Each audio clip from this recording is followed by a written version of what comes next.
দর্শকবৃন্দ আসসালামু আলাইকুম। একটা বিশেষ বিষয়কে উপলক্ষ করে আজকের আমি চিন্তা করলাম আমার এই ব্যস্ততার মধ্যেও অফিস থেকে আমি একটু সময় বের করলাম।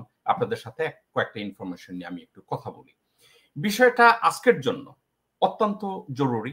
আম আমি এই কেন আজকের লাইভে আপনাদের সাথে এসে কথা বলবো, বিষয়টা আমি আসলে চিন্তা করি নাই, আমি প্ল্যানও করি নাই। কিন্তু হঠাৎ করে একজন আমাকে একটা বিষয় জানালো, জানানোর পরে আমার মনে হলো যে বিষয়টা নিয়ে আমি আপনাদের সাথে একটু কথা বলি।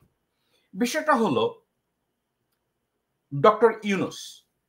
ডক্টর ইউনূসের নামটা বর্তমানে বাংলাদেশের নাম যদি আসে, বাংলাদেশের তত্ত্বাবধায়ক সরকারের কথা যদি আসে, তাহলে ডক্টর ইউনূসের কথাটা, নামটা সবার আগেই চলে আসে।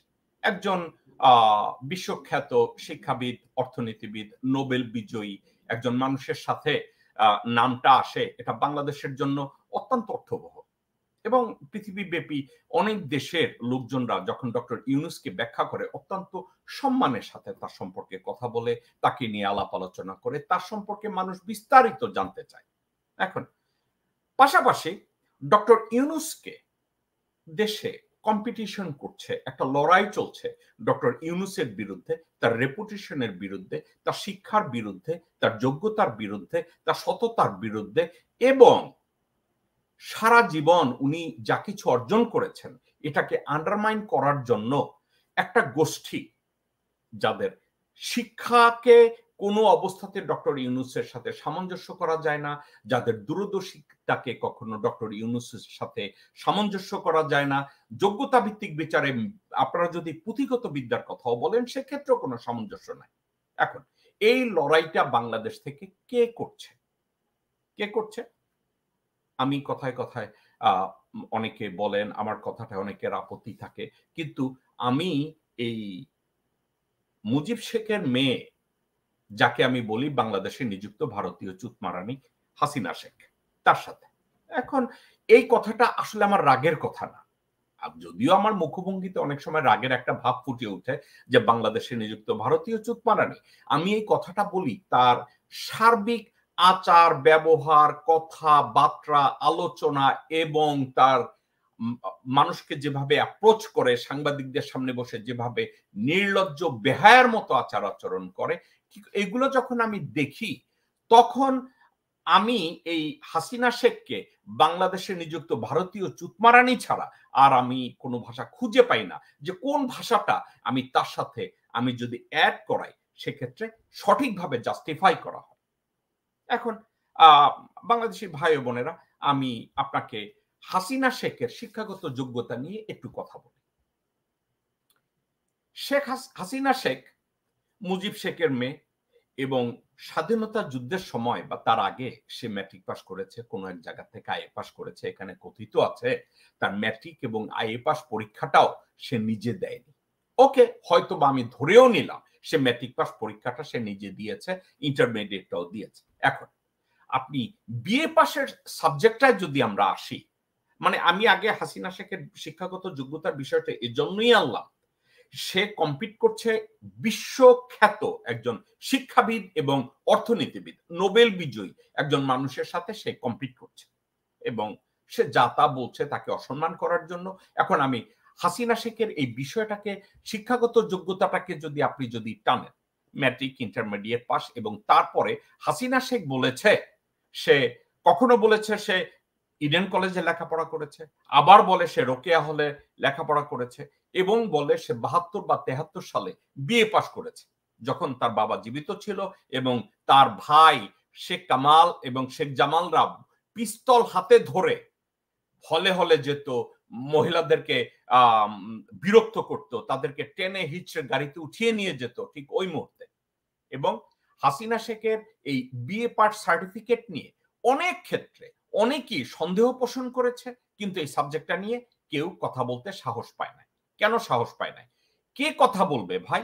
এই মুহূর্তে হাসিনাকে শেখকে সামনে করে কেউ কি তার শিক্ষাগত যোগ্যতা নিয়ে বলবে যে আসলে কি আপনি ইডেন কলেজ থেকে পাস করেছেন না ঢাকা ইউনিভার্সিটি থেকে আপনি পাস করেছেন?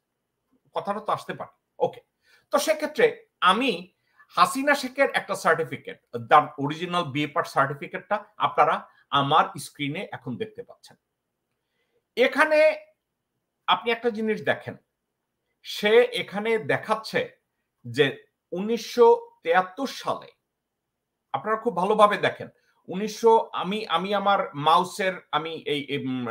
মাউসটা নিয়ে যাচ্ছি। এখানে আমি অনেক সময় যখন হাসিনা শেখ বলি, আপনারা অনেকে আমাকে বলেন আমি ওনাকে কেন হাসিনা শেখ বলি। দেখেন, এই বিএ পাস সার্টিফিকেশনে তার নাম হাসিনা শেখ এটাই লেখা। এখন এখানে একটা কথা লেখা আছে, রুকাইয়াহ হল, ঠিক আছে, এটা একটা সার্টিফিকেট। এই সার্টিফিকেটটার দিকে যদি আপনি তাকান, তাইলে উনি একটা কোশ্চেন আসে, ইডেন কলেজে রুকাইয়া হল বলতে কোনো কিছু নাই। এখন রোকেয়া হল, বেগম রোকেয়া হল, যেটা ঢাকা ইউনিভার্সিটি, সেখান থেকে সে দেখছে রুকাইয়া হল, obtain the degree of bachelor of arts in this university at the examination of 1973। এই হয়েছে তার সার্টিফিকেটের মূল বিষয়টাকে এভাবে সে উপস্থাপন করে। এখন আপনাদেরকে আমি অন্য একটা স্ক্রিনে নিয়ে যাই, অন্য একটা সার্টিফিকেট। আমি ওই সময়কারী একটা আরেকটা সার্টিফিকেটকে আমি টেনে নিয়ে আসি। ওই সার্টিফিকেটটা হলো ঢাকা ইউনিভার্সিটির, যে ঢাকা ইউনিভার্সিটিতে ইউনিভার্সিটির সার্টিফিকেটটায় লেখা আছে কোন একটা নাম, তারপরে লেখা আছে কলেজের নাম, সেটা যেই কলেজই হোক, obtain the degree of Bachelor of Arts in the university in this university at the examination of 1972 and that he was placed in the 3rd division। আপনি কি খেয়াল করেছেন, এটার ভিতরে লেখা আছে 1972 and that he was placed in the 3rd division। আচ্ছা, এখন হাসিনা শেখের এই সার্টিফিকেটটাই ওই কথাটা, ওই সেন্টেন্সটাই পুরোপুরি গায়ে। এখন কথা হচ্ছে, এখানে লেখা আছে হাসিনা শেখ অফ বেগম রুকাইয়া হল, ঠিক আছে, obtain the degree of Bachelor of Arts in this university at the examination of 1973। কিন্তু তারপরে লেখাগুলো কোথায়? তারপরে লেখাগুলো নাই। এখন এটার থেকে কি আমি আপনাদেরকে কনক্লুড করে বলছি যে সার্টিফিকেটটা ভুয়া? না। ওই সময় মুজিব শেখ 72 সালে 73 সালে বাংলাদেশের প্রধানমন্ত্রী, বাংলাদেশের প্রেসিডেন্ট, এবং ওই সময় সে যে কোনো সার্টিফিকেট চাইলেই একটা বের করে ফেলতে পারে। কিন্তু আমার সমস্যাটা একটা জায়গায়, এই সার্টিফিকেটটা যদি রিয়াল, অর্থাৎ হাসিনা শেখ এই পরীক্ষাটা নিজে দেননি, তার সাথে ওই সময় হাসিনা শেখের সাথে 1973-তে যারা পাশ করেছে তারা বলছে সে হলে গিয়ে পরীক্ষা দেয় না, হলে গিয়ে সে পরীক্ষাটা দেয় না 1973-তে। এখন আবার আমি ফিরে যাই ওই সার্টিফিকেটটার দিকে, অরিজিনাল সার্টিফিকেটে এখানে লিখছে obtain the degree of Bachelor of Arts in this university, in this university, ওকে, এখানেও লেখা আছে bachelor of arts in this university at the examination of 1973। এরপরে আর কোনো কথা লেখা নাই, তারপরে সত্যায়িত করা, এবং এরপরের সার্টিফিকেটে লেখা আছে and that he was placed in the 3rd division. Hasina শেখের এখানে সে 2nd ডিভিশন পাইছে, 3rd ডিভিশন পাইছে, ফার্স্ট ক্লাস পাইছে, না কোনো কিছু পাইছে, এটা তার সার্টিফিকেটে লেখা নাই, যেটা থাকার কথা। আচ্ছা, এই হইছে হাসিনা শেখের যোগ্যতা। এবং হাসিনা শেখের আর একটা যোগ্যতা আছে বাংলাদেশি ভাই ও বোনেরা, সে যোগ্যতাটা কি? সে মুজিব শেখের মেয়ে। মুজিব শেখ হলো নারায়ণ চন্দ্র পালের বংশধর, যারা ফরিদপুরের গোপালগঞ্জে এক সময় কুমার ছিল পেশায়। অপরাধের কিছু নাই, ভারতবর্ষে যারা মুসলমান আছে তাদের কোনো না কোনো পূর্বপুরুষরা হিন্দু ধর্মাবলম্বী ছিল, এটা আমি দোষ খুঁজে বেড়াচ্ছি না। কিন্তু এই নারায়ণ চন্দ্র পালের এই বংশধরকে কেন আমি বারবার টেনে আনছি? একটা কারণে, কোন একটা ভৌতিক কারণে নারায়ণ চন্দ্র পালকে তারা তাদের মানে পরদাদার থেকে সরাইয়া তারা শেখ আউয়াল নামের এক দরবেশকে তারা টেনে এনেছে, তারা নাকি শেখ আউয়ালের বংশধর। অথচ শেখ আউয়ালের সাথে শেখ মুজিবের কোন বংশ পরিচয়, কোন জায়গায় জেনেলজি আমি এগুলা ঘাটাঘাটি করে দেখেছি, সব জায়গায় ঘুরে ফিরে ওই জায়গায় যায় যে নারায়ণ চন্দ্র পাল ওখানে কুমার ছিল, নারায়ণ চন্দ্র পালের বংশধর। সেখান থেকে এক সময় আব্দুল হামিদ বেরিয়েছে, সেখান থেকে লুৎফুর রহমান রাঙ্গামিয়া বেরিয়েছে, সেখান থেকে মুজিব শেখ বেরিয়েছে। একটা কথা আপনাদেরকে আমি বলে রাখি, শেখ মুজিবের আগে শেখ মুজিবের যে বাবা লুৎফুর রহমান লাল মিয়া, সে কখনোই শেখ লেখে নাই। একজন 8 পাস পিয়ন ছিল, তার সন্তান শেখ মুজিব। এই হইতেছে শেখ মুজিবের বংশ পরিচয় এবং হাসিনা শেখের শিক্ষাগত যোগ্যতা। আমি কথাটাকে আপনাদেরকে আমি একটু বিশদভাবে আমি এজন্য বললাম, হাসিনা শেখ কে, তার বংশ পরিচয় কি, তার শিক্ষাগত যোগ্যতা কি, এবং শিক্ষায় তার স্ট্যান্ডার্ড কি ছিল, ছাত্রী হিসাবে সে কি ভালো ছিল না খারাপ ছিল, এই বিষয়টা আপনাদের সামনে টেনে এনেছি। এবার আসি আমরা অন্য জায়গায়, কার সাথে সে নিজেকে তুলনা করছে, কার সাথে তুলনা করছে, সে ডক্টর ইউনূসের সাথে সে তুলনা করছে। ডক্টর ইউনূসকে সে অসৎ, মিথ্যাবাদী, পারে তো চোরা কারবারি, অর্থ পাচারকারী, মানে এমন কোনো কিছু নাই যেটাকে সে করে নাই। এখন ইউনূস সম্পর্কে আপনাদেরকে আমি একটা কথা বলি। প্রফেসর ইউনূস একসময় চিটাগং ইউনিভার্সিটি থেকে উনি চিটাগং ইউনিভার্সিটিতে উনি করছে, টিচিং করেছে। সেই টিচিংটা কবে করেছে, চিটাগং ইউনিভার্সিটিতে ওনার টিচিংটা কবে ছিল, আমি একটু আসি, ওখানে আপনাদেরকে নিয়ে যাই।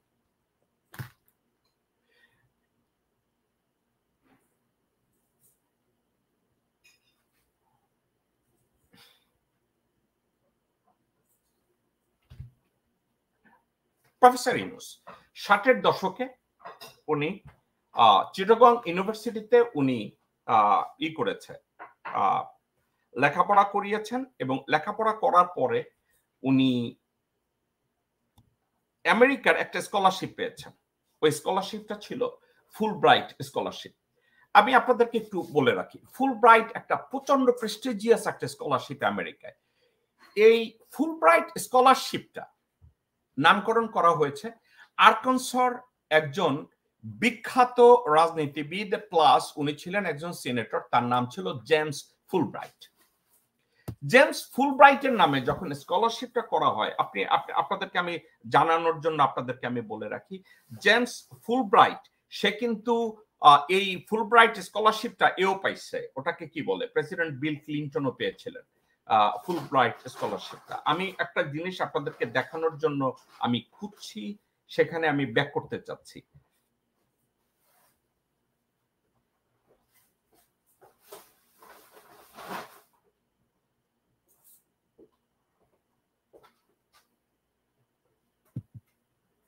বাংলাদেশি ভাই বোনেরা, উনি চিটাগং ইউনিভার্সিটিতে 1961 থেকে 1965 সাল পর্যন্ত উনি ওখানে লেখাপড়া করিয়েছেন, ইকোনমিক নিয়ে পড়াইছেন। এবং এরপরে উনি জেমস ফুলব্রাইট, সিনেটর ফুলব্রাইটের স্কলারশিপটা পেয়েছে, এবং ওই ফুলব্রাইট স্কলারশিপ পাওয়ার পরে উনি লেখাপড়া শুরু করেছেন ভ্যান্ডারবিল্ট ইউনিভার্সিটিতে। ভ্যান্ডারবিল্ট ইউনিভার্সিটি থেকে উনি ইকোনমিক্সে পিএইচডি পেয়েছেন 1969 সালে। আবার বলি, উনি চিটাগং ইউনিভার্সিটিতে 1961 থেকে 65 পর্যন্ত টিচিং করেছেন, এবং তারপরে উনি একটা ফুলব্রাইট স্কলারশিপ পেয়েছে। ফুলব্রাইট স্কলারশিপটা কি? ফুলব্রাইট স্কলারশিপ হলো আমেরিকা অনেক প্রেস্টিজিয়াস একটা স্কলারশিপ, এবং এই স্কলারশিপটার নামকরণ করা হয়েছে আরকানসার একজন সিনেটর ছিল, তার নাম ছিল জেমস ফুলব্রাইট। জেমস ফুলব্রাইটের এই স্কলারশিপটা আমেরিকার অনেক বরেণ্য ব্যক্তিরা পেয়েছে, তাদের ভিতরে একজন বিল ক্লিনটনও আছে, উনি ফুলব্রাইট স্কলারশিপ পেয়েছে। উনি আবার সিসিল রোড স্কলারও ছিলেন, আমি বিল ক্লিনটনের কথা বলছি। তো উনি 65 সালে উনি স্কলারশিপটা পাওয়ার পরে উনি কোথায় চলে এসে, উনি ভ্যান্ডারবিল্ট ইউনিভার্সিটি আমেরিকা উনি চলে এসে এখানে এসে উনি লেখাপড়া করেছে, এবং ইকোনমিক্সে 1969 সালে উনি ডক্টরেট করেছেন। এখান থেকে ভাই বোনেরা শুনে রাখেন, 1969 সালে ডক্টর ইউনূস ভ্যান্ডারবিল্ট ইউনিভার্সিটি থেকে পিএইচডি করেছে। মজার কথা, উনি পিএইচডি করার পরে ওনার মেধার জন্য, ওনার ক্রিয়েটিভিটির জন্য, ওনার ক্রেডেনশিয়ালের জন্য ওই ইউনিভার্সিটি ওনাকে জব অফার করলো। কি জব? ওনাকে টিচার হিসেবে ওনাকে থাকতে বললো, এবং উনি সেখানে 1969 থেকে 1972 সাল, এই 3 বছর বা 4 বছর উনি ওখানে টিচিং করেছেন। কে? ডক্টর মোহাম্মদ ইউনূস ওখানে টিচিং করেছেন। এটা হচ্ছে ওনার শিক্ষাগত যোগ্যতা। এখন আমি ওনার শিক্ষাগত যোগ্যতাটাকে কেন ভ্যালু দেই আমি বলি, in a modern economy or macro economy or financial management, এসব সাবজেক্টগুলোকে যদি আপনি ব্যাখ্যা করতে যান এবং একটা রাষ্ট্রের ইকোনমিক্সকে যদি আপনি ইনফ্রাস্ট্রাকচারে সিমিলার ডিস্ট্রিবিউশন করে ওটাকে ম্যানেজ করতে যান, তাহলে তো অত্যন্ত যোগ্য এবং সৎ একজন মানুষের দরকার হয়। এখন আমি বলবো না যে একজন ইকোনমিক্স, পৃথিবীর সব প্রেসিডেন্টরাই কি বিখ্যাত ইকোনমিক্স, তা না, আমি এই কথাটা বলছি না। কিন্তু বাংলাদেশের মতো একটা হযবরল ইকোনমিক্স, যেখানে ডক্টর ইউনূস একটা পর্যায়ে প্রমাণ করেছে তার মেধা দ্বারা, তার যোগ্যতা দ্বারা, তার অভিজ্ঞতা দ্বারা, তার একটা আইডিয়াকে পৃথিবী ব্যাপী উনি ইমপ্লিমেন্ট করেছে, এক্সিকিউট করেছে, যেটা পৃথিবীর সবার কাছে প্রশংসনীয়। গ্রামীণ ব্যাংকের কথা বলছি, আপনারা সবাই জানেন। এখন প্রফেসর ইউনূস উনি কখনো বলে নাই যে ওনাকে রাজনীতিতে নিয়ে ওনাকে বাংলাদেশের প্রধানমন্ত্রী বানানো হোক, উনি কখনো বলে নাই ওনাকে বাংলাদেশের প্রেসিডেন্ট বানানো হোক, উনি কখনো বলে নাই আমাকে এইটা বানানো হোক ওইটা বানানো হোক। উনি একটা প্রতিষ্ঠান তৈরি করেছে, প্রতিষ্ঠানটার নাম ছিল গ্রামীণ ব্যাংক।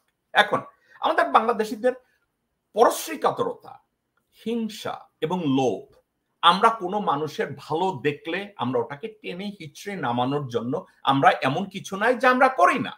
এটা আমাদের এমন হচ্ছে কালচারালি, আমার কেন যেন মনে হয় এটা আমাদের একটা অভ্যাস হয়ে দাঁড়িয়েছে। একজন আমার চেয়ে যোগ্য মানুষ হলে সে আমার পাশে কেন থাকবে, ওই লোকটাকে কেন পৃথিবীব্যাপী সম্মান করা হবে, এই লোকটাকে এখানে সেখানে ডেকে কেন পুরস্কৃত করা হবে, কেন করা হবে? এই প্রশ্নটা কখন আসে জানেন? হাসিনা শেখ যখন দেখে ডক্টর ইউনূসকে কোথায় ডেকে পুরস্কৃত করা হয়, হাসিনা শেখের কষ্টটা ওখানে। ও, ইউনূসের বাপের নাম তো মুজিব শেখ না, আমার বাপের নাম মুজিব শেখ। আবার কেউ যদি চিন্তা করে ওনার বাপের নাম তো জিয়াউর রহমান না, আমার বাপের নাম জিয়াউর রহমান। আবার কেউ যদি বলে আমার মায়ের নাম ফজিলাতুন্নেসা বা আমার মায়ের নাম বেগম খালেদা জিয়া, ওই ইউনূসের মায়ের নাম তো খালেদা জিয়া না, অথবা ফজিলাতুন্নেসা না। আমাদের এই পরশ্রীকাতরতা, আমাদের এই মানসিকভাবে আমাদের এই mental handicap, way of thinking, আমরা নিজেরা নিজেদেরকে টেনে নিচে নামিয়ে আনি। নামানোর জন্য আমরা কি করি?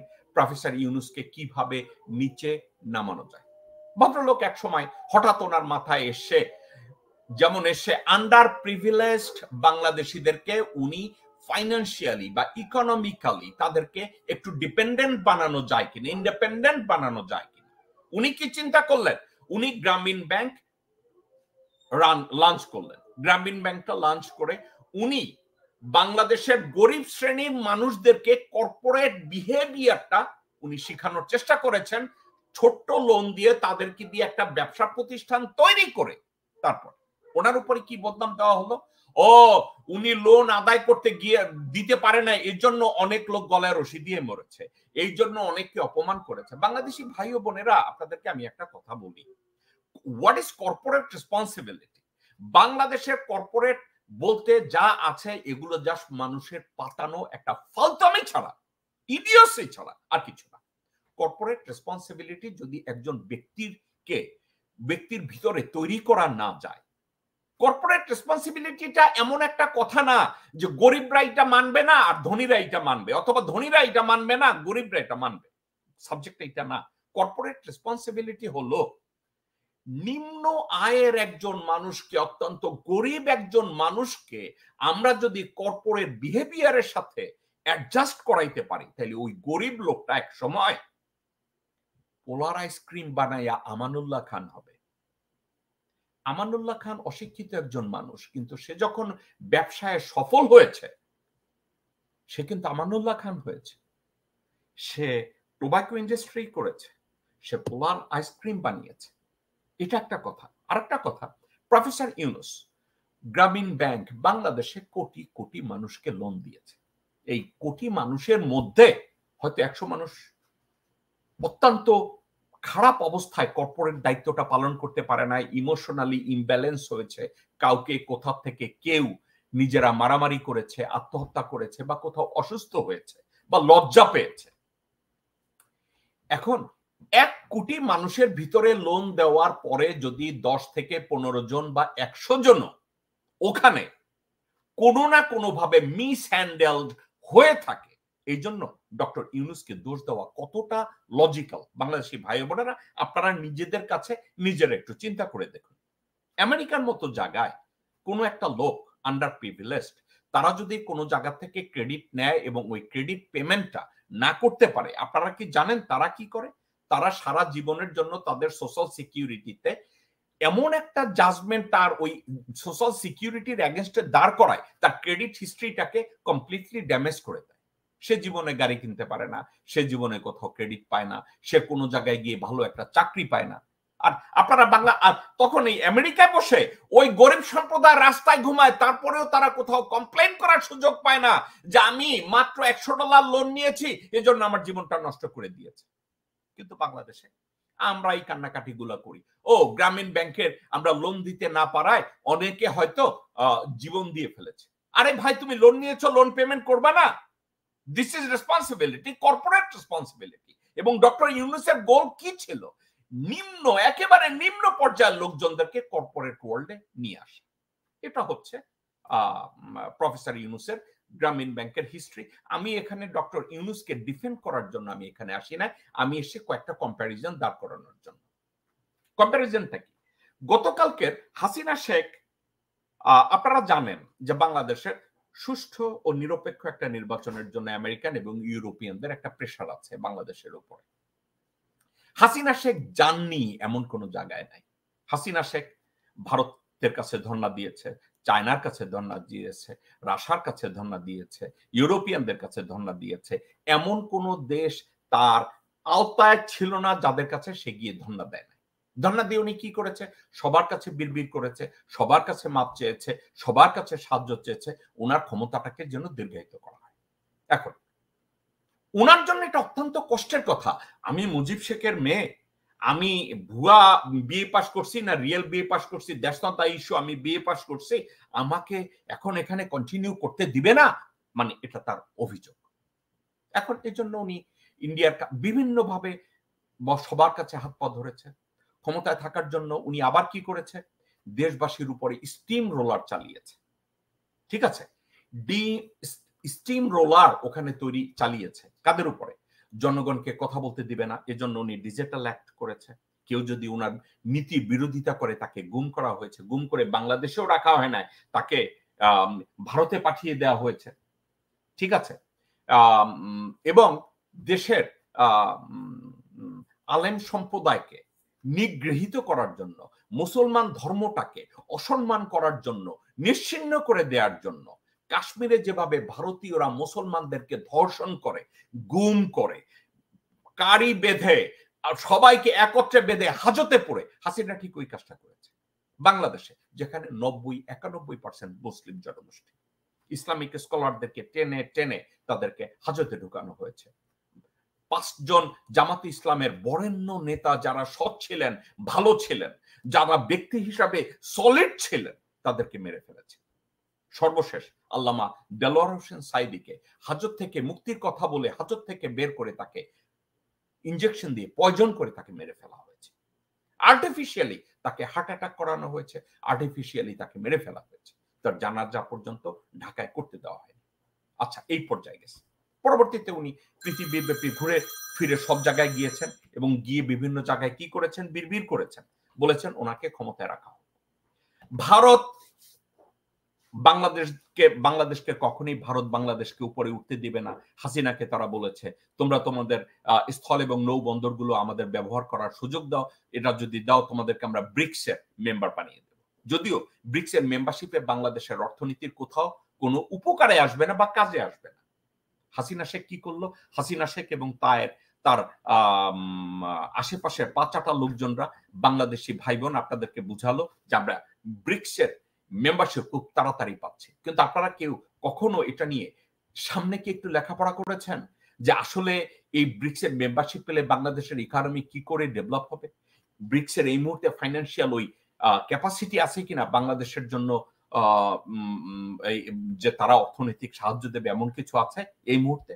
আমি বলেছি এর আগে নাগরিক টিভির একটা শোতে যে নেক্সট 25 থেকে 30 বছর বা 40 বছরেও ব্রিক্সের এই সম্ভাবনা থাকলে হতেও পারে যে তারা হয়তো তখন ফাইন্যান্সিয়ালি কোনো একটা দেশকে তারা প্রমোট করবে, কিন্তু এই মুহূর্তে না। তো ব্রিক্সের মেম্বার হওয়া না হয় বাংলাদেশের কিছু আসে যায় না, কিন্তু এই হাসিনা নিজেকে ক্ষমতায় রাখার জন্য আপনাদেরকে বুঝালো, কি বুঝালো? ও আমরা বাংলাদেশ ব্রিক্স এর মেম্বার হয়ে যাচ্ছে, বাংলাদেশ যদি ব্রিক্স এর মেম্বার হয় তাহলে বাংলাদেশ উন্নয়নের সাগরে ভাসবে। সাবজেক্ট এমন হবে, বাট আলটিমেটলি কি হয়েছে আমি এই কথা আপনাদের সাথে শেয়ার করেছি ইতিমধ্যে। তারা সাউথ আফ্রিকা গিয়েছে, সাউথ আফ্রিকা যাওয়ার পরে নরেন্দ্র মোদী তার সাথে দেখাও করে না, দেখা করতে চায় না, হলওয়েতে হ্যালো বলেছে। এখন আমি আবার পুরনো প্রসঙ্গে ফিরে আসি। এর মধ্যে ইউরোপ এবং আমেরিকায় বাংলাদেশের নিরপেক্ষ এবং ত্রুটিপূর্ণ একটা নির্বাচনের জন্য প্রেসার দিনকে দিন বাড়ছে। ইউএস ডিপার্টমেন্ট অফ স্টেট এই ক্ষেত্রে তারা ব্যাক করছে না, তারা ব্যাক করে আসবে না, তারা যেটা নিয়ে সামনে এগোচ্ছে তারা ওখানে যাবে। এটা সফলভাবে তারা বাংলাদেশের নিরপেক্ষ নির্বাচনটা দেখতে চায় ইউরোপিয়ানরা। তখন ইউরোপ এবং আমেরিকানরা ভদ্রভাবে তারা অনেক কিছু ডিরেক্টলি বা ইনডাইরেক্টলি বিভিন্ন লোকজনদেরকে, স্পেশালি এশিয়ান লোকজনদেরকে, স্পেশালি সাউথ এশিয়ান লোকজনদেরকে বুঝাতে চায়। যেমন অনেক সময় তারা মুখের উপরে বলে দেয় না, না এটা করা যাবে না, এটা বলে না, তারা বলে ভদ্রভাবে বলে এটা এভাবে না করে এইভাবে করলে ভালো হয়, অত্যন্ত ভদ্রভাবে। তো এখন ইউরোপিয়ানরা হাসিনা শেখকে পাশে বসিয়ে বলেছে যে দেশে তুমি যতই চাও যে তুমি ক্ষমতায় থেকে নির্বাচন করবা, কিন্তু দেশের জনগণ চায় না তুমি আর ক্ষমতায় থাকো। এবং দেশের জনগণ কোনো পলিটিক্যাল পার্টি না, দেশের জনগণ মনে করে না যে তুমি ক্ষমতায় থাকলে নিরপেক্ষ নির্বাচন হবে। এটা তাকে বিভিন্নভাবে আকারে ইঙ্গিতে, ডিরেক্টলি ইনডিরেক্টলি, মোমেনের মাধ্যমে, শাহরিয়ার আলমের মাধ্যমে, সালমান রহমানের মাধ্যমে, তার ছেলের মাধ্যমে বিভিন্নভাবে তাকে জানানো হয়েছে যে কোনো অবস্থাতে তুমি ক্ষমতায় থাকলে দেশে একটা নিরপেক্ষ নির্বাচন সম্ভব না, তোমাকে যেতে হবে। কিন্তু হাসিনা শেখ কানের ভিতরে তুলা আটকে বসে আছে, না আমার ক্ষমতায় থাকতেই হবে। আমার বাবার নাম মুজিব শেখ, আমি রোকেয়া হল থেকে ভুয়া করি আর রিয়াল করি, আমি একটা বিএ পাস ডিগ্রি আছে আমার। বাংলাদেশি ভাই ও বোনেরা, আপনাদের মনে আছে বেগম খালেদা জিয়া যখন 90 নির্বাচনে প্রধানমন্ত্রী হয়, তখন হাসিনার শিক্ষাগত যোগ্যতা নিয়ে কত ভাবে ইনফ্লেট করা হয়েছে। হাসিনা এই করেছে, হাসিনার ওই করেছে, খালেদা জিয়া 8 পাস, খালেদা জিয়ার কোনো যোগ্যতা নাই। খেয়াল আছে? আমার মনে আছে। খালেদা জিয়ার যোগ্যতাটাকে যখন চ্যালেঞ্জ করেছে, হাসিনার বকরা ছেলে কথায় কথায় বলেছে আমরা শিক্ষিত, আমরা এই করেছি, আমরা ওই করেছি, বলেছে না? এখন আপনারা কি কখনো চিন্তা করে দেখেছেন এই কথাটা বাংলাদেশি ভাই বোনেরা আপনারা কি একবারও আলোচনা করেছেন যে হাসিনা শেখ তুমি ইডেন কলেজ থেকে পাশ করছো না ঢাকা ইউনিভার্সিটিতে থেকে, আর তোমার সার্টিফিকেট এই ধরনের বোগাস মনে হইতেছে কেন? তোমার সার্টিফিকেটের লাস্ট লাইনটা নাই কেন? তুমি কোন ক্লাস পাইছিলা? 3rd ডিভিশন, 2nd ডিভিশন না ফার্স্ট ক্লাস? কোনটা পাইছিলা? কেউ এই প্রশ্নটা করে নাই। এই প্রশ্নটা যদি কেউ নাও করে তাহলে এই প্রশ্নটা করার কি লজিক্যাল?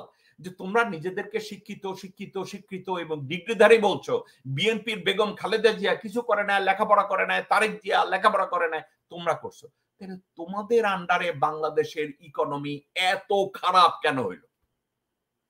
কেন হইল? বাংলাদেশের ইকোনমি এত খারাপের দিকে কেন গেল? চলে গেল এত খারাপে যেতে যেতে এখন বাংলাদেশের বর্তমান ফরেন রিজার্ভে গিয়ে ঠেকেছে, তারা বলে $29 বিলিয়ন, কিন্তু আমার হিসাবে আমি যতটুকু জেনেছি $19 বিলিয়ন। আগামী মাস থেকে তাদের পেমেন্ট শুরু করতে হবে। পেমেন্টের অ্যামাউন্ট হয়েছে $22 বিলিয়ন। তারা যদি $22 বিলিয়ন পেমেন্ট দেয় আর যদি 19 বিলিয়ন ওখানে থাকে তাহলে 3 বিলিয়ন কম আছে। আর যদি তাদের কথা অনুযায়ী 29 বিলিয়ন থেকে থাকে, 22 বিলিয়নের পরে তাদের হাতে থাকবে 5 থেকে 6 বিলিয়ন। এই তাহলে তোমাদের ইকোনমি এত খারাপ কেন হলো? তোমাদের অধীনে কি করে বাংলাদেশের উন্নয়নের নামে পুকুর চুরির বদলে মহাসাগর চুরি হলো? লোয়ার রোডের বদলে বাস ঢুকানো হলো, কেন হলো? এ ব্যাখ্যা আছে? অশিক্ষিত তোমরা বলে তোমরা বেগম জিয়া এবং খালেদা জিয়াকে তোমরা বেগম জিয়া বা খালেদা জিয়াকে তোমরা অশিক্ষিত বলছো, বিএনপির গভর্নমেন্ট অশিক্ষিত, তাহলে তোমরা এত শিক্ষিত, তোমাদের অধীনে এটা হইলো কেন? তো তোমরা অনেক শিক্ষিত, তো এর অর্থ কি? তোমরা পুঁথিগতভাবে মেট্রিক পাস আইএ পাস করছো এইটা এবং তারপরে সমানে চুরি করছো, তোমরা চোর। কিন্তু এবার আন্তর্জাতিকভাবে তোমরা কাকে ফেস করছো? তোমরা ফেস করছো প্রফেসর ইউনূসকে। প্রফেসর ইউনূসকে বিশ্ববিখ্যাত একজন অর্থনীতিবিদ, এই বিশ্বখ্যাত একজন অর্থনীতিবিদ, শিক্ষাবিদকে তোমরা চ্যালেঞ্জ করছো। চ্যালেঞ্জ করে তোমরা তাকে ইগনোর করার চেষ্টা করছো যে প্রফেসর ইউনূস কিচ্ছু না, প্রফেসর ইউনূসের কোনো যোগ্যতা নাই, প্রফেসর ইউনূসের কোনো ভিশন নাই, প্রফেসর ইউনূসের কোনো দূরদর্শিতা নাই। তোমরা কি মনে করেছো এবার পার পাবা? প্রফেসর ইউনূসের যে যোগ্যতার কথা বললাম, প্রফেসর ইউনূসের এই যোগ্যতার মাপকাঠিকে কি তোমরা হাসিনা শেখ, তার বকরা ছেলে বা কাউকে দিয়ে তোমরা কি কম্প্যারিজনে নিয়ে আসতে চাচ্ছ? একটু চেষ্টা করে দেখবা। হাসিনা শেখ, আপনাকে আমি সচরাচর বলি আপনি বাংলাদেশে নিযুক্ত ভারতীয় চুতমারানি, ঠিক আছে? আপনাকে আমি দেখলাম যে আপনাকে বলা হচ্ছে বাংলাদেশে নিযুক্ত ভারতীয় চুতমারানি, এই কথাটা আমিই ডাকি। এটা কিন্তু রাগের জন্য বলি না, আপনার কাজের জন্য বলি। আপনি যেভাবে নিজেকে প্রচার করছেন, অ্যাপ্রোচ করছেন, যেভাবে কথাবার্তা বলছেন, যে পলিসির উপরে বাংলাদেশকে চালাতে চাচ্ছেন, সেক্ষেত্রে আপনাকে বাংলাদেশে নিযুক্ত ভারতীয় চুতমারানি বলা ছাড়া আমি আর কোনো ভাষা খুঁজে পাই না। এবং আপনাকে আমি বলি, এটা কোনো গোস্বার কথা না। আমি এই কথাগুলো আপনাকে যদি না বলি, বাংলাদেশের জনগণ যেমন বুঝবে না, আপনারাও, আপনি হাসিনা শেখ আপনি নিজেও তেমন বুঝবেন না। এই কথাগুলো আপনাকে বলা আমি অত্যন্ত জরুরি মনে করাই। আজকের আপনাকে আমি একটা কথা বলি। আপনি গতকালকের না পরশুদিন আপনি বলেছেন, আপনি গতকালকের না পরশুদিন বলেছেন, নির্লজ্জভাবে বলেছেন প্রফেসর ইউনূস সম্পর্কে। আপনি কি বলেছেন? আত্মবিশ্বাস থাকলে ডক্টর ইউনূস বিবৃতি ভিক্ষা করে বেড়াতেন না। উনি, প্রফেসর ইউনূস, উনি নাকি বিবৃতি ভিক্ষা করে বেড়ায়।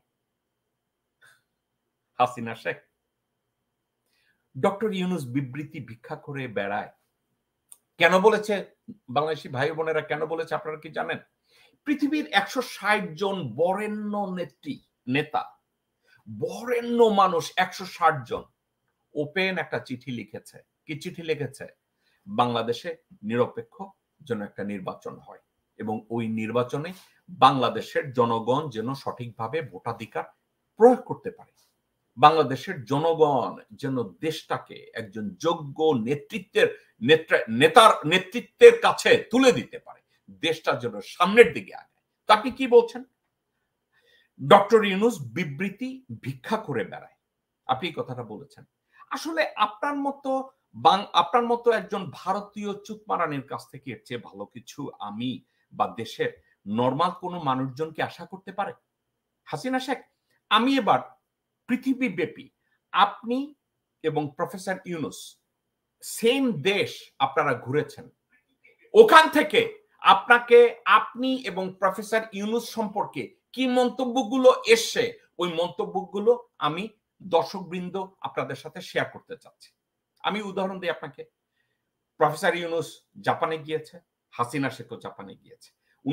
প্রফেসর ইউনূস যখন জাপানে গিয়েছে, জাপানিজরা এবং জাপানের সরকারি লোকজন হাসিনার সাথে সাক্ষাতের পরে হাসিনা সম্পর্কে তারা কি মন্তব্য করেছে, যে মন্তব্যগুলো বিহাইন্ড দ্য সিন বাইরে চলে এসছে। আমি একটু শুরু করতে চাই। Doctor Yunus 23rd of July 2021 উনি জাপানে গিয়েছেন। ডক্টর ইউনূস উনি কেন গিয়েছিলেন জানেন? উনি গিয়েছিলেন স্পেশাল অলিম্পিক অনার, এই ব্যাপারে তাকে একটা অ্যাওয়ার্ড দেওয়া হলো। অলিম্পিক অ্যাওয়ার্ড দেওয়ার জন্য তাকে ডাকা হলো 21st of July, কোথায়? 2023 জাপানে।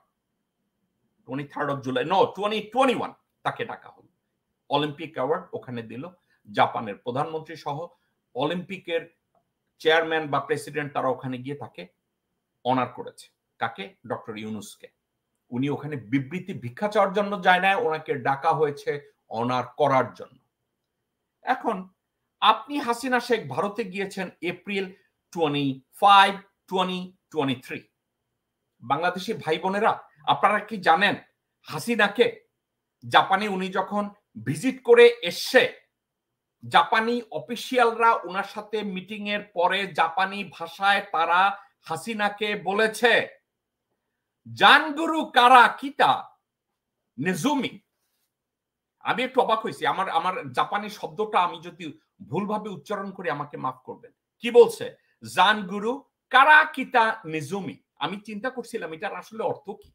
আমি এইমাত্র ট্রান্সলেট করে দেখলাম তারা তাকে বলছে জঙ্গলের ইঁদুর। আমি অবাক হয়ে গেছি। প্রফেসর ইউনুসকে ডাকছে সম্মান করার জন্য, অলিম্পিক অ্যাওয়ার্ডের জন্য, আর হাসিনা শেখ আপনাকে ডেকে আপনার সাথে তারা কত সাইন করছে, কত ইজ্জত দিছে নাকি, কিন্তু আপনি বাইরে যাওয়ার পরে তারা বলছে জান গুরু কারাকিতা নেজুমি, অর্থাৎ আপনি নাকি জঙ্গলের ইন্দুর জাপানে। এখন আপনি আসি আমরা দ্বিতীয় জায়গায়। 1989 সালে ডক্টর ইউনুসকে জেনেভায় ইনভাইট করা হলো। আগা খান ফাউন্ডেশন তাকে ওখানে একটা অ্যাওয়ার্ড দিল। সেই অ্যাওয়ার্ডটা তারা তাকে বলল যে financial architect of the world. কে বলছে? আগা খানি ফাউন্ডেশন ইন জেনেভা তারা বলছে। আর হাসিনা শেখ, আপনি সুইজারল্যান্ডে গেলেন জুনের 14 তারিখ 2023-এ আপনি সুইজারল্যান্ডে গেলেন। সুইজারল্যান্ডে আপনি যাওয়ার পরে আসলে গেছেন কোন একটা সম্মেলনের কথা কয়ে, কিন্তু গেছেন আপনার ছেলের ব্যাংক অ্যাকাউন্টের থেকে টাকাগুলো সরানোর জন্য। সেখানে লোকজনরা আপনাকে বলছে জাভাস ভিন্না। আমি উচ্চারণ ভুল যদি করে থাকি তাহলে ভুল, কিন্তু তারা বলছে জাভাস ভিন্না। আমি চেক করে দেখলাম এটার আসলে কি, এটার অর্থ কি, জাভাস ভিন্না এটা কি। আমি ট্রান্সলেট করে দেখলাম তাতে মিন করে ডেভিলিশ ফিমেল। আপনি একটা শয়তান প্রকৃতির মহিলা। এখন বিবৃতিটা কে আনতে গেছে? ডক্টর ইউনুস কি জেনেভায় গেছে বিবৃতি ভিক্ষার জন্য, নাকি তাকে অনার করা হয়েছে ওইখানে? আর আপনি গেছেন টাকা পাচার করার জন্য, আপনারা তারা নাম দিছে জাভাস ভিন্না। আপনি একটু হাসিনা শেখ, একটু আয়না নিজের মুখটা দেখেন, আপনি কত বড় নির্লজ্জ একজন ব্যক্তি, আপনাকে এই কথা বলা হয়েছে। আবার আমি আসি, আপনার সাথে পৃথিবীর কেউ দেখা করতে চায় না, আপনি হাত পা ধরে কোথায় গেলেন? আপনি গেলেন রুয়ান্ডায়। রুয়ান্ডা গিয়ে কার সাথে দেখা করলেন? আপনি দেখা করলেন পল কাগামের সাথে। পল কাগামের সাথে একটা ছবি তুলে আপনারা সামনে বিভিন্ন জায়গায় প্রচার করলেন। আপনি পল কাগামের সাথে আপনি দেখা করলেন, কারণ পল কাগামে আফ্রিকান ইউনিটির একজন অন্যতম লিডার, এই জন্য আপনি এটাকে প্রকাশ করলেন। আপনি যখন রুয়ান্ডায় গেলেন, সেখান থেকে আপনাকে বলা হলো আপনি হলেন আসুসগুরা আমুকু। আমি চিন্তা করছিলাম আপনাকে আসুসগুরা আমুকু এর অর্থ কি। আমার ধারণাও নাই আপনি আসুসগুরা আমুকু, আমার কোনো ধারণা নাই এর অর্থ কি। আমি খুঁজে খুঁজে আজকের বেল করলাম, এটার অর্থ হইতেছে আপনি হইতেছেন একটা প্রেতাত্মা। আপনি একটা প্রেতাত্মা, একটা অশুভ আত্মা। আফ্রিকান রেগুলার দেখে তারা আপনাদের দেখা মনে করছে আপনি হচ্ছেন একটা আসুসগুরা আমুকু। আচ্ছা, সেই পল কাগামে ডক্টর ইউনুসকে নিয়ে কি বলেছে আপনারা কি জানেন? ইউনুসকে বলছে ইমবারাগা রোহো, তাকে বলছে ইমবারাগা রোহো। কে বলছে? পল কাগামে। ইমবারাগা রোহোর অর্থ আমার ধারণা নাই, আমি এটাকে আজকে চেক করে দেখলাম। তাতে পল কাগামে প্রফেসর ইউনুসকে বলছে ইন্সপায়ারিং সোল, অনুপ্রেরণা দানকারী এক আত্মা। পল কাগামে প্রফেসর ইউনুসকে বলছে অনুপ্রেরণা দানকারী এক আত্মা, ইমবারাগা রোহো, অর্থাৎ ইন্সপায়ারিং সোল। আর সেই পল কাগামের দেশ রুয়ান্ডার সাংবাদিকরা আপনাকে বলছে আসুসগুরা আমুকু, আপনি একটা প্রেতাত্মা। আপনি যদি প্রেতাত্মা হন, আপনি বুঝেন তো আপনি কোন বিবৃতি পাইতে আপনি ওখানে গেছিলেন। আপনাকে ওখানে এটা বলা হয়েছে। এবার আসেন, আপনি এপ্রিল 29, 23 আপনি আমেরিকা এসছেন। আমেরিকা আসার পরে আপনি ওয়াশিংটনে খামি মাইরা বসে রয়েছেন, কারোর সাথে আপনার দেখা হয় কিনা। আপনি কি জানেন আপনারা যখন হাসিনা শেখ আপনার মিটিং এর জন্য আপনারা সিনেটরদের হাত পা ধরেছেন, আপনারা কংগ্রেসম্যানদের হাত পা ধরেছেন, আপনারা বিভিন্ন ভাবে লোকজনদের হাত পা ধরেছেন কারোর সাথে আপনাকে একটা মিটিং করানো যায় কিনা। ইভেন দেন আপনি হাত পা ধরে আপনার অ্যাম্বাসেডর বিভিন্ন লোকজনদেরকে বলেছেন আমি যদি ডিপার্টমেন্ট অফ স্টেটের লোয়ার লেভেলের একজন ক্লার্কের সাথেও দেখা করতে পারি, at least that can save my face. সেখান থেকে সরাসরি আপনাকে না বলা হলো।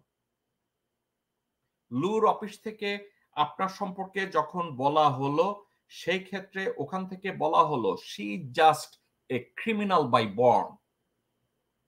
আপনার সম্পর্কে বলা হয়েছে ইউএস ডিপার্টমেন্ট অফ স্টেটে, এটা ডিপ্লোম্যাটিক ল্যাঙ্গুয়েজ না, কিন্তু যখন বারবার পার্সিউ করা হয়েছে, বলছে she is just a criminal by born. আপনার সম্পর্কে বলা হয়েছে নির্লজ্জের মতো। আপনি কারোর সাথে দেখা করতে না পেরে আপনি কোথায় চলে গেলেন? আপনি ইউকেতে গেলেন। ইউকেতে গিয়ে আপনার সাথে দেখা করতে কেউ রাজি হলো না। আপনি কোনোভাবে হলওয়ের মধ্যে আপনি ট্রাই করেছেন ঋষি সুনাকের সাথে মিটিং করতে। সেখান থেকে আপনি বাংলাদেশে গিয়ে প্রচার করতে গেলেন, দ্বিপাক্ষিক আলোচনা হয়েছে, যেটা ছিল কমপ্লিটলি ভুয়া। আপনি সেখানে গিয়েও এটা প্রচার করেছেন। কি করেছেন? যা আহা, আমি কত বড় কিছু, ঋষি সুনাকের সাথে কথা হয়েছে। কিন্তু আপনি ওখান থেকে বেরিয়ে যাওয়ার পরে ওখানকার এক সাংবাদিক, আপনি যখন বেরিয়ে যান, পিছন থেকে আপনাকে বলছে আগলি লিটল ফুলিশ। আপনার সম্পর্কে বলছে হাসিনা শেখ আগলি লিটল ফুলিশ। হাসিনা শেখ, আপনি যেখানে গিয়েছেন, আপনার জন্য কেউ বিবৃতি তো দূরে থাক, আপনার জন্য কেউ কাগজ কলম হাতে নেয়া তো দূরে থাক, আপনার সম্পর্কে কেউ ভালো বলার কোনো জিনিস তারা খুঁজে পায় না। আপনাকে ভালো, আপনার জন্য কোনো কিছু ভালো বলার মতো কোনো কিছু নাই। অন দ্য আদার হ্যান্ড, আপনি ডক্টর ইউনূসের সম্পর্কে আপনি বলছেন উনি বিবৃতি ভিক্ষা করে বেড়ায়। ডক্টর ইউনূসের মতো মানুষের কোথাও বিবৃতি ভিক্ষা দূরে থাক, উনি কাউকে কথা বলার দরকার পড়ে না যে আমার জন্য একটা বিবৃতি দাও বা একটা চিঠি লেখো বা একটা কিছু করো। Doctor Yunus, he is a ইন্সপাইরেশনাল figure for the world. পৃথিবীর প্রত্যেকটা দেশে যারা ইকোনমি নিয়ে চিন্তা করে, আন্ডার প্রিভিলেজড মানুষদেরকে কর্পোরেট লেভেলে উঠাই আনার কথা চিন্তা করে, তাকে সম্মান করে। বাংলাদেশ যখন অত্যন্ত ক্রাইসিসের মধ্য দিয়ে যাচ্ছে, এই মুহূর্তে ইউরোপিয়ান এবং আমেরিকানরা মনে করে that there is no alternative other than Dr. Yunus. Dr. Yunus has nothing to do with the leader of 160 prominent leader of the world. He has nothing to do. আর আপনার মতো অশিক্ষিত, অর্ধশিক্ষিত, লোভী, পরশ্রীকাতর এক হারামজাদি খুনি, আপনি বললেন ডক্টর ইউনূস বিবৃতি ভিক্ষা করে বেড়ায়। আপনার পাচাটা কতগুলো কুকুরের বাচ্চা হয়তো বলবে ডক্টর ইউনূস জোর করে 160 জন নেতৃস্থানীয় লোকজনদেরকে দিয়ে চিঠি লিখিয়েছে। তাদের ধারণাও নাই। যারা চিঠি লিখেছে তাদের সাথে বসার যোগ্যতা ওই আপনার পাচাটাদের যেমন নাই, আপনারও নাই। কত লজ্জার কথা! আপনি মরে যান না কেন? গলায় রশি লাগিয়ে মরে যান, নতুবা ইঁদুরের বিষ খেয়ে মরে পড়ে থাকেন। হাসিনা শেখ, আমি কখনো কখনো চিন্তা করি আপনি কি আসলেই বাংলাদেশে নিযুক্ত ভারতীয় চুতমারানি? ভারতীয় চুতমারানিদেরও একটা ক্লাস থাকে। You don't have that class. আপনি কোন মুখে বলে ফেললেন ডক্টর ইউনূস বিবৃতি ভিক্ষা করে বেড়ায়? আপনার মতো হীনমন্যতায় ভোগা, পরশ্রীকাতর, এত বড় নির্লজ্জ এক হারামজাদি বাংলাদেশে দ্বিতীয়টা জন্মাবে বলে আমার মনে হয় না। বাংলাদেশি ভাই বোন, হাসিনা শেখ আমার ব্যক্তিগত শত্রু না, কিন্তু এই হাসিনা শেখ বাংলাদেশের শত্রু, বাংলাদেশের 17 কোটি মানুষের শত্রু, দেশের উন্নয়নের শত্রু। এটা যদি আমরা বুঝেও না বোঝার ভান করি, প্রথম কথা আমরা ঈমানদার না। এই সত্যটাকে যদি আমরা গ্রহণ না করি, আমাদের ঈমান ঠিক নাই। এই সত্যটাকে যদি আমরা গ্রহণ করতে না পারি, আমরা দেশের শত্রু এবং আমরা দেশের প্রতি মুনাফিকি করছি, দেশদ্রোহিতা করছি। এই সত্যটাকে যদি গ্রহণ না করি, বাংলাদেশি ভাই বোনেরা, আমার কথা আর বাড়াবো না। আমি এটাই বলতে চেয়েছি যে ডক্টর ইউনূসের দূরদর্শিতার সামনে হাসিনা বা আওয়ামী লীগের যে কোনো নেতৃত্ব এবং বাংলাদেশের যে কোনো রাজনৈতিক দলের নেতৃত্বের তুলনা অসামঞ্জস্যপূর্ণ। এখানে কোনো তুলনা নেই। ডক্টর ইউনূসকে ছোট করার মতো কোনো কাজ ডক্টর ইউনূস আজ অবধি করেন নাই। ডক্টর ইউনূসকে যদি অসম্মান করা হয়, তাতে হাসিনা শেখ আপনি আরো নর্দমার ভিতরে নেমে যাবেন। আর ডক্টর ইউনূসকে যদি প্রাপ্য যোগ্যতা ভিত্তিক বিচারে অর্জনের দিক থেকে তাকে আপনি সম্মান করেন, তাকে মানুষ, তাতে করে মানুষ আপনাকে সম্মান দিলে দিতেও পারে। কিন্তু আপনি যা করছেন তাতে আমি যা বলছি আপনি আমার কথার বাইরে যান নাই। আপনি ভারতের চাকরানি না, আপনি বাংলাদেশে নিযুক্ত ভারতীয় চুতমারানি, যার একমাত্র উদ্দেশ্য বাংলাদেশের মানুষকে পানিতে ডুবিয়ে মারা, অনাহারে রাখা, গুম করা, খুন করা এবং ধর্ষণ করা। বাংলাদেশী ভাই বোনেরা, এই ছিল আমার বক্তব্য আজকের জন্য।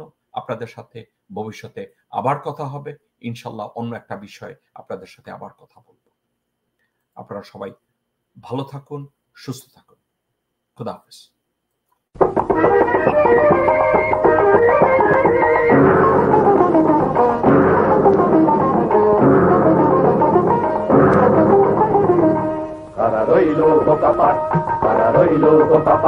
ভেঙে ফেল কর রেল পাট, রক্ত জমাট শিকল পুজোর ভাষণ বেদি। ওরে ও তরুণ নিশান, ওরে ও তরুণ নিশান, তোর তলায় বিশাল ধ্বংস নিশান।